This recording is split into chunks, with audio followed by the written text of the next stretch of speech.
Every little girl has a first Frappuccino story. Your mom took you to Starbucks for the first time. It was happy hour and you get to walk into your middle school science class with that sugary, delicious drink in your hand, pretending that you had caffeine jitters when really it was just all the syrup in there. Well, today I'm gonna share mine. I'm Elle Grayson and this is the Coffee Shop Project in chapter 2 of my coffee journey. When I was 12, I was not coordinated. I was growing into my legs. For reference, I'm 5'10" today. And I was just clumsy and would make clumsy choices.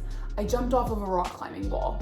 I sprained my arm. Praise God, that was the only thing that happened because it could have been so much worse.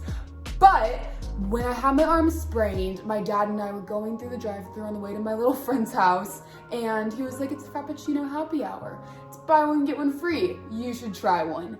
And my world changed forever. I had a mocha java chip Frappuccino, walked into my little plated, or whatever 12-year-olds call it these days, flexing it to my friend, so yummy, like those middle school text things, that was probably me, and continued to drink these every morning for 2 years with the help of Ghirardelli Frappuccino powder. This is one of the only times you're gonna see me using like an outsourced product that isn't Starbucks, but Ghirardelli is where it's at. We buy one of these probably every summer, go through it over 1 or 2 years. It's delicious. Let's learn how to make it.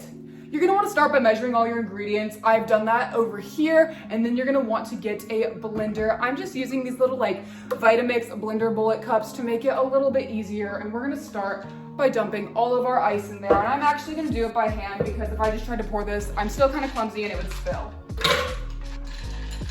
You know what? I thought this was gonna be big enough. Yeah, that's definitely not gonna work. One sec, let's get a bigger cup. Take 2. We're gonna carry on as planned. We usually use this cup, but I got these little ones. Costco got them and I was like, these are so cool. I need them for my smoothies. I thought they would work. It did not. Ice is out of the way. Now we're gonna add our Frappuccino powder. Your Ghirardelli mix will come with a scoop. The scoop is pretty big and you're just gonna get it all in there. Nice and chocolate sugary.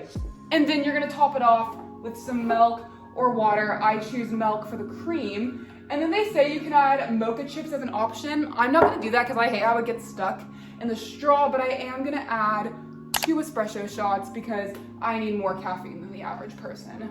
Pop it on the blender and get your lid. You don't wanna make a mess. And now we're gonna blend it up. Okay. And we are gonna let this run until the mixture is completely smooth. At first it's gonna look a little liquidy like you did something wrong, but I promise it's gonna turn out all right.